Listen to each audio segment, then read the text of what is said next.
Como está a expectativa com esse segundo turno? Cara, eu tô feliz porque vai voltar, honestamente. Eu já estava um pouco cansado, tá? Foi muito longa essa pausa. Falar agora com vocês, assim, abrir o coração. Eu acho que todo São Paulino estava precisando da pausa. Vamos ser honestos, vamos reconhecer. Acho que como São Paulinos, a gente precisava dessa pausa. Cara, foi muita coisa. A gente parou o final do Brasileiro do ano passado numa situação horrível. Foi um final de ano decepcionante, um final de ano sem muitas expectativas para 2026. Aí acabou o Brasileiro, começaram a explodir as denúncias de corrupção, começou a explodir uma bomba atrás da outra. Polícia, investigação, desvio, corrupção, treta, e a gente entrando num ano sem Libertadores, com um ano horrível, sem dinheiro, sem nenhuma expectativa de nada. E aí aconteceu tudo o que aconteceu, a gente começou o ano tomando 3-0 no Mirassol, aí começamos feio, assim, eu lembro da gente ganhar do São Bernardo no Morumbi de 1-0 num jogo de bar de chuva, que eu falei, meu Deus do céu, o que vai ser desse ano? A gente ganhou e eu comemorei aquele jogo como se fosse uma classificação para uma final, assim. E aí eu falei, nossa, o que vai ser esse ano? E a gente ainda não sabia o que estava por vir, porque depois ainda veio o impeachment, macis, aí troca, aí a coisa estabilizou. A gente fala, puta, agora vai, né? Dá para pelo menos pensar em ter um ano tranquilo. Pelo menos não rebaixar, pensar em, de repente, uma Libertadores de classificação, tentar morder uma competiçãozinha aqui, outra ali. Os caras demitem o Crespo. Aí, pior, contrato o Roger Machado. Bicho, vocês sabem. A gente está recapitulando aí, porque esse primeiro semestre foi nível você viveu um ano em 4 meses. E a gente parou 31 de maio, hein? Junho não teve jogo, julho não teve jogo. Ou seja, a gente jogou o último jogo 31 de maio. E a gente parou o ano em 31 de maio contra o Remo, tomando um gol no último lance do jogo, praticamente. Foi assim, foi um negócio deprimente. Sim, totalmente deprimente. Esse primeiro semestre para o São Paulino foi um negócio arrebatador.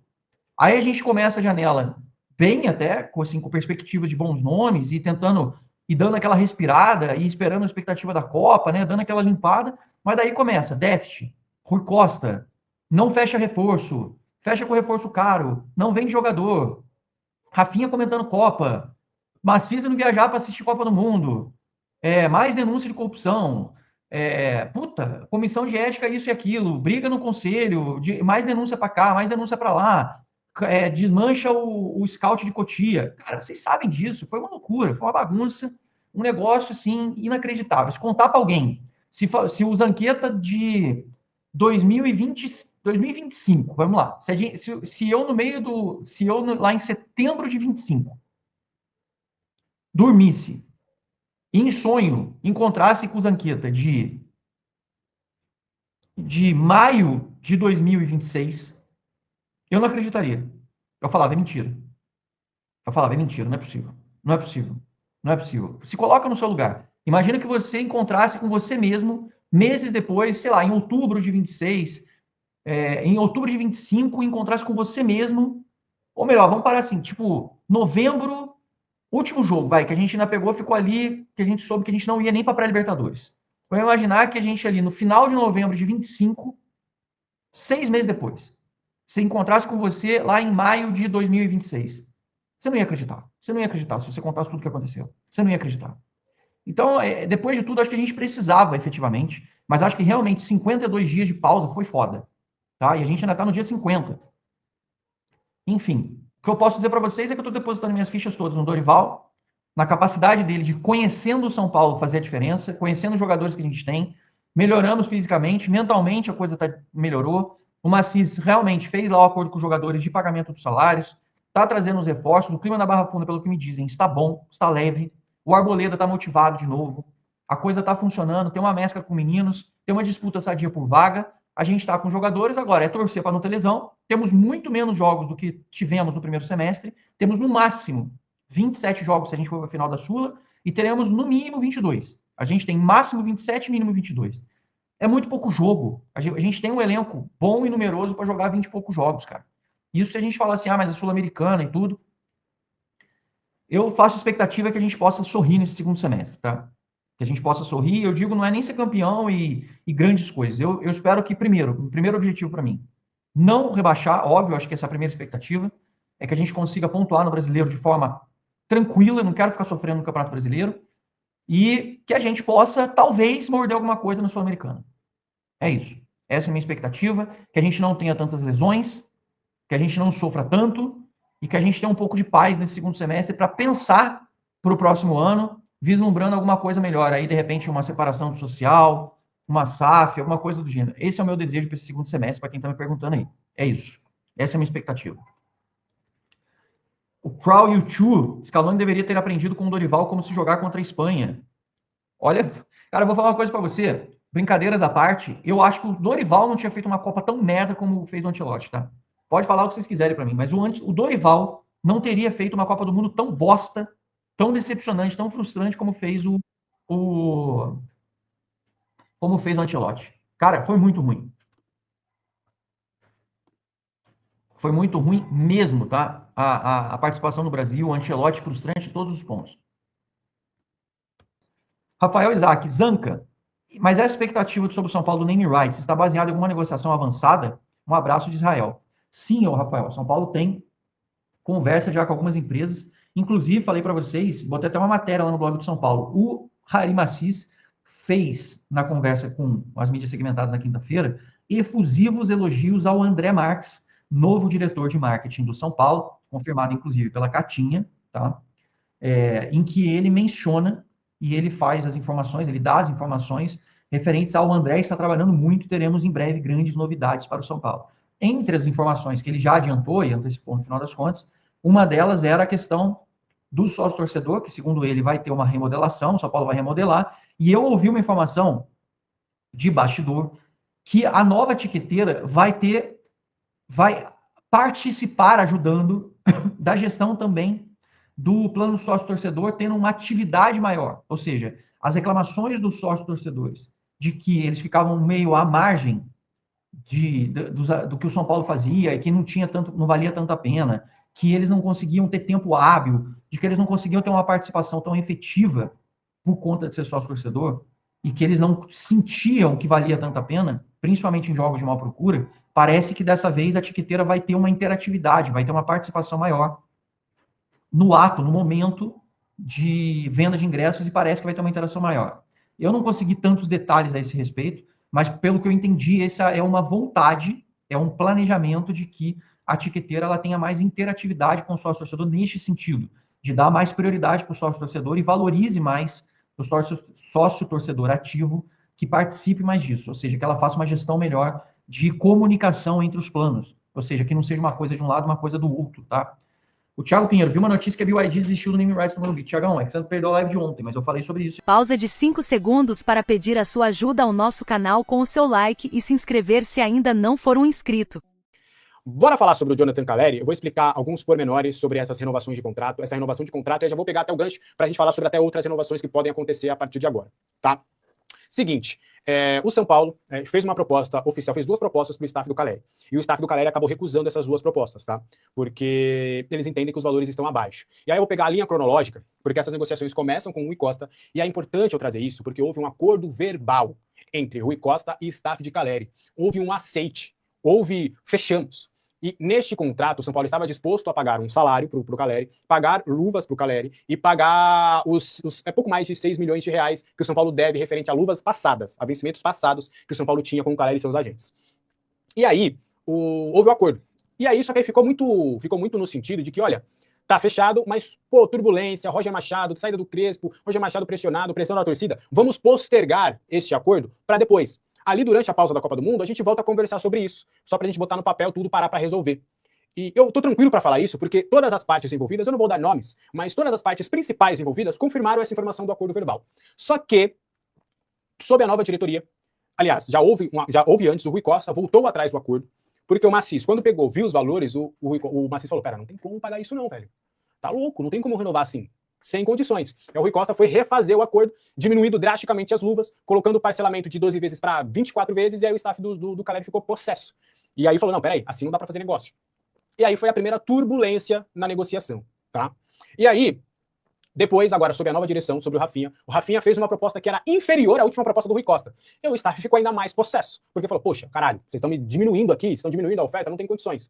E aí, houve as conversas de novo e o São Paulo melhorou um pouquinho a oferta. O São Paulo fez uma oferta para pagar 1,5 milhão de salário, para pagar 2 milhões em luvas, e depois aumentou esse valor para 3, e para pagar os atrasados em 12 vezes. Os atrasados não são mais um problema. Eles resolveram em 12 meses. O salário só tem 200 mil de diferença, também não é um problema. O principal problema são os valores das luvas e os valores das metas. Porque, pensem comigo, o staff do Caleri tá vendo Domingos Duarte vindo com metas. O Victor Sá vindo com metas. O staff quer colocar metas. Algumas metas, por exemplo, se o São Paulo conquistar o título, o Caleri ganha um valor. Se o São Paulo for para a Libertadores, o Caleri ganha um valor. Se o Caleri marcar 30 gols, o Caleri ganha um valor. Então é uma série. Eu soube que são 6 cláusulas que o staff do Caleri quer colocar dentro do contrato. E aí o São Paulo tá no direito de não querer, o São Paulo não quer botar nenhuma meta, porque o São Paulo entende que não faz sentido colocar essas metas para um jogador que já é do clube, porque Luciano não teve essas metas, Sabino não teve essas metas, Alan Franco não teve essas metas, a maioria dos jogadores que renovaram recentemente não tiveram essas metas por ganho. O São Paulo tem usado esse método para atrair novos jogadores, tá? Então, é mais ou menos por aí que tá essa situação. E aí, neste momento, as negociações estão bem travadas, tá? Bem travadas mesmo, porque o staff do Caleri, e aí eu tive uma conversa longa com uma pessoa do Caleri, e essa pessoa me falou o seguinte: cara, Alex, pensa comigo. O Caleri hoje, na visão do staff, é o principal jogador de São Paulo. Ele é capitão do time, ele é o principal líder. É ele que dá a cara a tapa quando a coisa tá ruim. É ele que chama a responsabilidade. Ele tá há anos no clube. Anos no clube, em alguns momentos até sem receber. Cara, e a gente viu vários outros jogadores se valorizando, ganhando mais, ganhando contratos melhores, e a gente quer o mesmo pro Caleri. É o último contrato que ele vai fazer no São Paulo. É o último contrato da carreira do Caleri. Porque com o All Boys, ele vai pra lá, a gente sabe que no All Boys ele não vai ganhar nem perto do que ele ganha no São Paulo. Então, até ouço uma conversa, inclusive, que no All Boys ele não vai nem pedir dinheiro, porque é um clube que o revelou, e aí tem tudo isso e tal, deve ganhar um salário mínimo lá na Argentina e tudo mais. Mas isso aí é um outro papo. E aí, o staff do Caleri quer fazer esse grande contrato, esse último grande contrato com o São Paulo. E o São Paulo tá tentando ao máximo possível mostrar para ele que não é bem assim, pro staff, né? E aí, o Caleri nessa, cara, o Caleri ele só quer ficar, tá? Vou até compartilhar, ele não pediu para não deixar isso em off, então eu vou até compartilhar o staff do... O staff não. Eu conversei com o Caleri, troquei uma mensagem rápida com ele, rapidinho, só pra manter. Mandei pra ele: trate de ficar, viu? Abraços. Aí ele mandou: hahaha, obrigado, eu quero também. E mandou aquele emojizinho assim, sabe? E, cara, o cara quer ficar, entendeu? O cara ele quer ficar, o cara ele quer permanecer no São Paulo, ele entende que ele pode ser um jogador importante, que ele quer realmente essa permanência, o cara ele tem um sonho de ganhar uma Copa Libertadores com o São Paulo, ele já ganhou um título importante, ele já entende que ele tá na história do clube porque ele ganhou uma primeira Copa do Brasil na história, então ele tá na história do clube. E ganhou também a Supercopa contra o Palmeiras, ele tem bons números, só que ele quer ganhar a Libertadores, ele praticamente está obcecado pela Libertadores. Ele entende que ano que vem ele precisa estar na Libertadores, dói até hoje na alma do Caleri aquele título, e de todos nós, aquela eliminação contra o Botafogo, porque todo mundo ali, e todo mundo que eu falo, equipe que trabalha no CT, comissão técnica do Zubeldia, jogadores, diretoria, todo mundo acreditava que aquela Libertadores de 2024 era nossa. Só que a gente acabou sendo eliminado pelo Botafogo. O time sentiu pra caramba, tá? Aquela eliminação talvez tenha sido das mais sentidas que o elenco do São Paulo acabou sentindo mesmo nos últimos anos.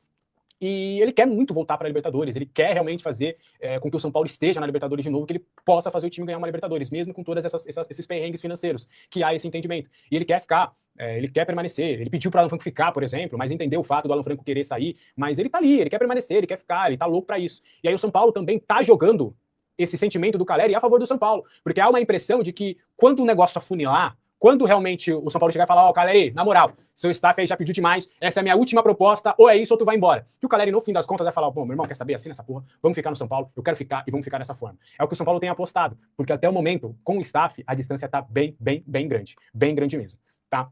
Então, sobre o Caleri é mais ou menos essa situação. O Dorival, obviamente, quer a permanência do Caleri, tem trabalhado para tentar potencializar o Caleri, até do que a gente pôde conversar ali sobre o Caleri. Eu perguntei bastante sobre isso, sobre o funcionamento do Caleri e tudo. O Dorival joga totalmente as fichas de um camisa 9 no Caleri. Ele entende que o Caleri ele precisa ser mais municiado, tanto pelo chão quanto pelo alto. Ele entende que o Caleri tem sido um jogador só de receber bola ruim, que não tem aparecido boas bolas para o Caleri, para ele poder realmente finalizar. E ele tem trabalhado todo o seu sistema para que o Luciano se aproxime do Caleri, para também não deixar o Caleri sozinho brigando lá com os zagueiros, que o Luciano também se torne esse jogador um pouco mais importante para fortalecer o Caleri. O Wendel de um lado, o Lucas Ramon do outro, que são os melhores no aproveitamento de cruzamentos. Eles devem um pouquinho focar um pouquinho mais nessa questão de cruzamentos pro Caleri. O Marcos Antônio também cruzamentos além da intermediária. Até me deram um exemplo, que o Dorival viu um vídeo do confronto contra o...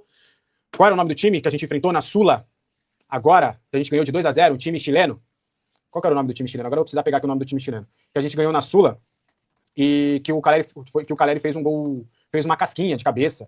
E, não, que o Marcos Antônio cruzou pro Caleri e tal, e ele ganhou no alto. E eles viram esse lance, foi contra o Ings.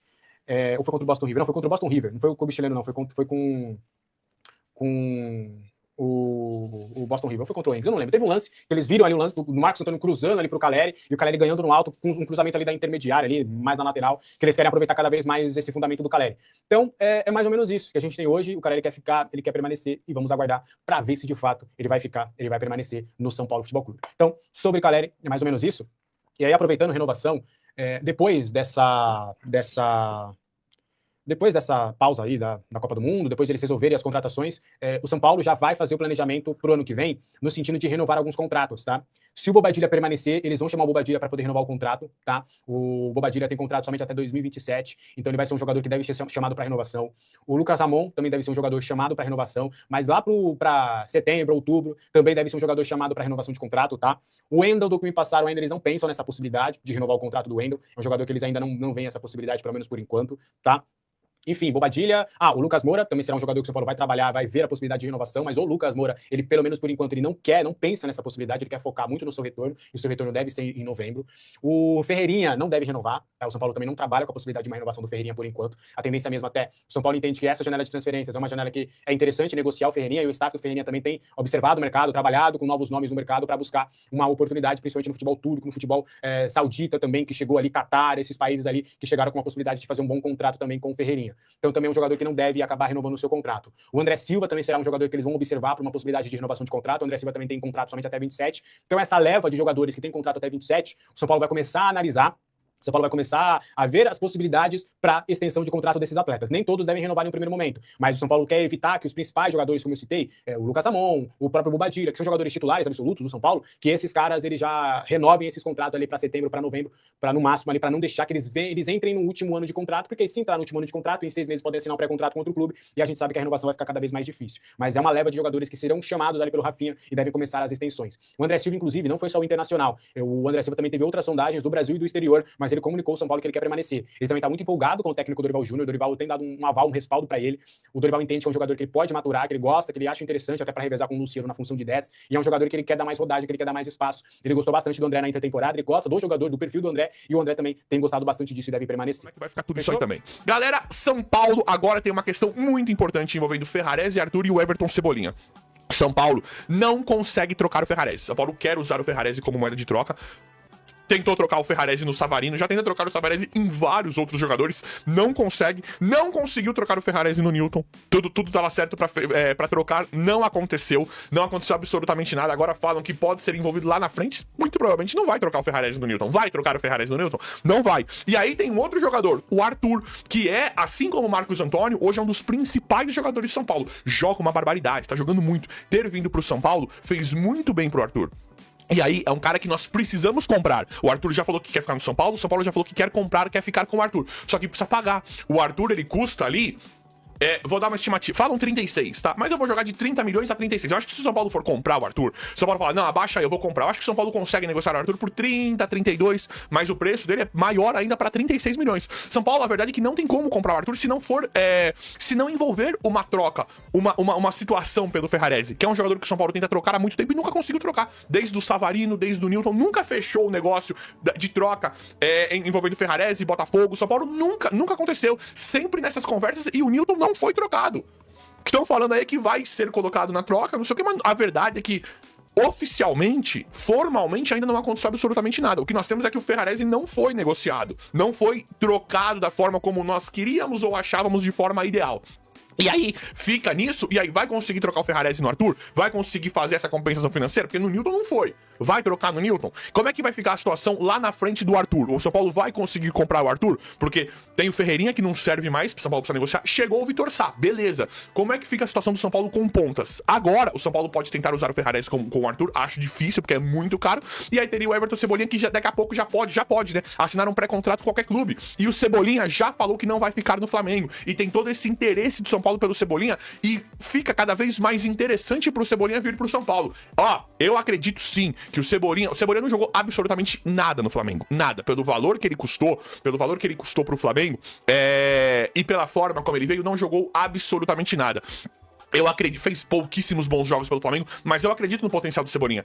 Pra mim, poderia acontecer uma coisa muito parecida com o Cebolinha que aconteceu com o Arthur. O Arthur veio embaixo na carreira quando veio no São Paulo, tava esquecido. Tava esquecido, veio pro São Paulo, foi muito bom, se encaixou demais. O Cebolinha, pra mim, seria uma situação muito parecida numa repaginada na carreira. O Cebolinha viria como um titular, não viria como um jogador escanteado. O Felipe Luiz não gostava de usá-lo, já até saiu, né? Mas o Felipe Luiz não gostava de usá-lo. Ele já falou mesmo com o Leonardo Jardim, não vou jogar, já tô fora, tô saindo. O Cebolinha já falou isso várias vezes.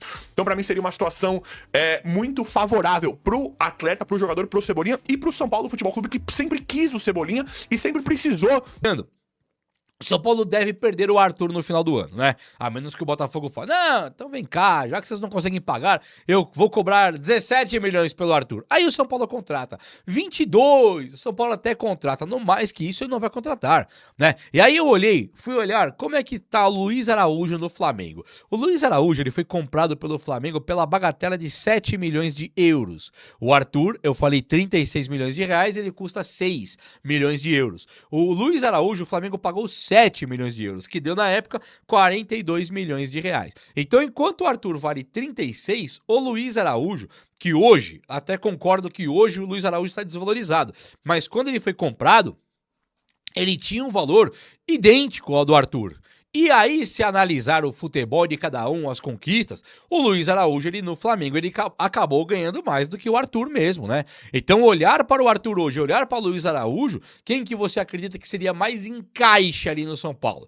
É legal, o Arthur encaixou mesmo, mas o Luiz Araújo é cria da base de Cotia, é um jogador que está completamente desvalorizado lá no Flamengo. Hoje eu chutaria que o Luiz Araújo, ele não vale 3,5 de euros, para o Flamengo recuperar um pouquinho já basta. Ah, mas o Flamengo gosta do cara. Gosta, mas não usa. Ah, o Flamengo falou que só sai por 80 milhões. Esquece esse papo. Esse papo aí era de antigamente. Falar hoje em Luiz Araújo, Cebolinha, é reformulação. O já me falaram que custava 200 milhões lá. Isso é de graça.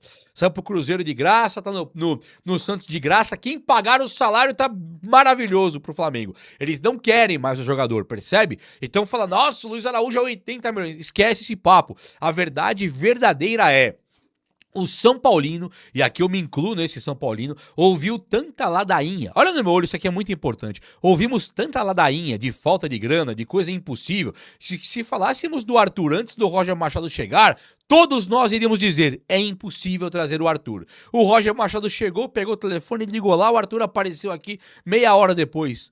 Falou, não, São Paulo chamou, é irrecusável. E o Botafogo também liberou, o São Paulo conseguiu e tal. Não é muito estranha essa história? Então o Luiz Araújo hoje, que é impossível, completamente impossível, não é só ligar lá? Será que se ligar no Flamengo e falar, manda pra cá, eu vou pagar aí os 36 milhões que eu pagaria no Arthur, eu vou pagar no Luiz Araújo? Será que esse papo não conclui e o São Paulo consegue ter o jogador? Sim ou com certeza? Porque esse mercado, 80 milhões interno, num jogador que é banco e que o próprio Flamengo já não está usando, o próprio Flamengo já declarou que está com umas complicações financeiras lá, e o São Paulo hoje, sabendo que não vai conseguir trocar Ferrarese no Arthur, não pode dar esse passo aí?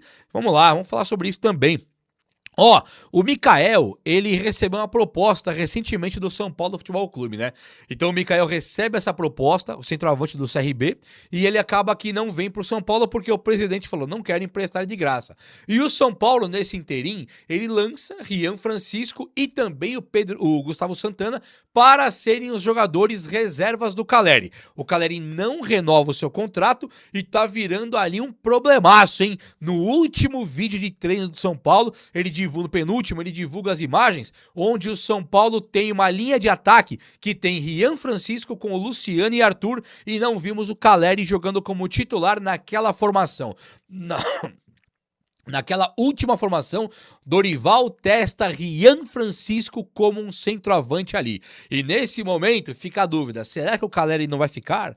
Muito provavelmente não vai. E Rian Francisco vai ser ele mesmo? O substituto direto do Caleri? Ou o São Paulo vai buscar o Mikael ainda? Essa semana teremos um desfecho também dessa história e também sobre o Cauli, né? O Cauli, ele ainda é do São Paulo, vai ficar no São Paulo até o final do ano e o São Paulo terá a obrigação de compra se ele bater metas. Vamos ver agora com o Dorival como será a história do Cauli. Se o Cauli pode aparecer como titular absoluto, como reserva que nem entra, ou continuar entrando no segundo tempo para tentar ali bater a sua própria meta e mostrar a que veio pro São Paulo. Por enquanto o Cauli é uma grande incógnita e eu diria que hoje ele ir embora seria um favor que ele faria. Retorno do São Paulo Futebol Clube no Campeonato Brasileiro. Só antes, lembrando a todos, para deixar o like aqui no canal da SPFC.net é de suprema importância, porque você ajuda a compartilhar o conteúdo e também deixa o seu hype que ajuda demais. E se você não é inscrito, se inscreve aí, pô. Bora lá falar de São Paulo, bora explicar. São Paulo joga na próxima quarta-feira, a bola vai rolar lá no Cícero Marques, lá em Bragança Paulista, às 9h30. Nesse confronto, inclusive, é de TV aberta. E aí existe uma expectativa muito grande, né, para saber qual que será o time que o técnico Dorival Júnior vai implementar, quais são as ideias de jogo que o Dorival Júnior quer. E a gente foi a campo, a gente conversou com algumas pessoas pra gente entender, pra gente esmiuçar um pouquinho do que pode ser esse time do São Paulo Futebol Clube nesta temporada. De antemão, não me venha com esse papo, tá entregando o time para adversário. Gente, por favor, 2026, não tem essa mais de surpresa, né? Bom, enfim, a ideia do Dorival Júnior em um primeiro momento é ter algumas alternativas de formação, mas a principal vai se assemelhar bastante ao time da Copa do Brasil de 2023, ou seja, um time num 4-2-3-1, só que esse time acaba tendo algumas modificações que acabam em alguns momentos até parecendo um 3-5-2. Rafael no gol, beleza, acho que aí sem nenhuma dúvida. Rafael, inclusive, vai ser um jogador que o técnico Dorival Júnior vai tentar ao máximo possível recuperar. Ele confia no Rafael e quer que ele tenha essa possibilidade de se reerguer no São Paulo. O lateral direito vai ser o Lucas Ramon. E aí, do que a gente soube, o Lucas Ramon terá um papel parecido, mas não 100% igual ao que o Rafinha teve, de ser um terceiro zagueiro. A ideia até de trazer o Newton é também de fazer esse revezamento, de às vezes o Lucas Ramon e ser um lateral que vai um pouquinho mais pro meio, um lateral construtor mais pro meio, para ajudar mais na saída de bola, para dar um auxílio também pro lado direito pro Arthur, mais pro meio, e o Arthur indo mais pra ponta e revezando ali como primeiro volante. Mas o Lucas Ramon em algumas oportunidades também fazendo um esquema, meio que um terceiro zagueiro ali, inclusive ele jogou por muito tempo como zagueiro no Londrina. A dupla de zaga que trabalhou foi o Arboleda e o Tolói, mas fica a dúvida do Sabino. O Sabino voltou a treinar no último domingo, treinou normalmente, mas ele não treinou em nenhum outro momento na intertemporada. Então até que ponto o Dorival Júnior vai colocar o Sabino nessa? O que ele treinou foi Arboleda e Tolói. O Wendel na lateral esquerda. E aí o Wendel com um papel semelhante ao Caio Paulista em 2023. Um lateral muito agressivo, um lateral que fica responsável pelo fundo. Por isso que eu falei no 3-5-2, porque o Arthur é o responsável pela ponta de um lado e o Wendel pela ponta do outro. Porque quem joga com o Wendel do lado vai mais pro meio, quem joga com o Arthur do outro lado vai mais pelo meio. Por isso que eu citei o Lucas Ramon. Então, Rafael, Lucas Ramon, Arboleda, Tolói ou Sabino e o Wendel. E aí vamos para a dupla de volantes. Hugo e Marcos Antônio treinaram por grande parte da intertemporada com essa dupla de volantes. O Newton chega para ser titular, ele vai ser um jogador que o Dorival quis para ser titular, só que aí, nesta partida, eu acredito muito em Hugo Leonardo e Marcos Antônio como dupla de volantes. Existe, claro, também a possibilidade do Pablo Maia poder pintar também nessa função, por ser um jogador também da confiança do Dorival, mas ele trabalhou bastante com o Hugo e Marcos Leonardo fazendo... Marcos Antônio, porque eu tô com o Marcos Leonardo na cabeça, fazendo bastante essa função. E aí, Arthur de um lado, do outro lado, o Dorival revezou, ele jogou muito, na verdade, por ali com o Cauli na intertemporada. Só que no último jogo treino, quem jogou ali foi o Bobadilla. E aí o Bobadilla foi o cara que saiu da esquerda para ir mais pro meio, deixando o espaço da ponta pro Wendel. Então o Bobadilla teve um pouco mais de liberdade. Ele e o Marcos Antônio se revezaram, inclusive, nessa função, de ser um jogador que sai da esquerda para ir mais pro meio. A ideia não é alguém ficar fixo nisso, é eles revezarem até entre os dois. Uma hora vai Marcos Antônio, uma hora o Bobadilla, até para ter um pouquinho mais de dinamismo no meio campo. Porque esse corredor ficará único e exclusivamente com o Wendel. E até me deram um recorte. Um papel, o Cauli, o Bobadilla, eles teriam um papel semelhante ao Nestor. Vocês vão lembrar que o Nestor não era ponta com o Dorival Júnior, mas ele era um meia pela esquerda, às vezes, que normalmente acaba sempre vindo mais pro meio para poder construir jogo. E aí, com isso, o Caleri era o centroavante, se mantém assim, e aí o Luciano seria a espécie do Lucas. Um camisa 10 que não é camisa 10, ele é um camisa 10 segundo atacante, alguém que se aproxime do Caleri. Por isso que eu falei do 3-5-2. Bora pegar Lucas Ramon, Arboleda, Tolói, Arthur de um lado, Wendel do outro. E ali o meio, Hugo, Marcos Antônio e Bobadilla, e Luciano e Caleri como uma dupla de ataque. Então é um 4-2-3-1 que reveza bastante durante o jogo para um 3-5-2. E aí essa é a ideia também do Dorival, com esse mesmo time ele conseguir, em alguns momentos do jogo, variar o sistema, variar essas possibilidades. Ele também testou outras alternativas, como tirando o Luciano e botando o Victor Sá, porque ele poderia ter um 4-3-3 mais clássico, e isso poderia funcionar até para jogos fora de casa. Em outros momentos também ele tirou o Cauli, Bobadilla, repito, fez parte só da última semana. Tirou o Cauli, botou o Victor Sá, e aí jogou naquele 4-2-4 tradicional aí que vinham jogando, né, com dois pontas, dois atacantes e os dois volantes, mas a ideia inicial do Dorival seria trabalhar com esse início que a gente trouxe. E aí jogo para vocês nos comentários, vocês acham que é uma boa possibilidade? Quero saber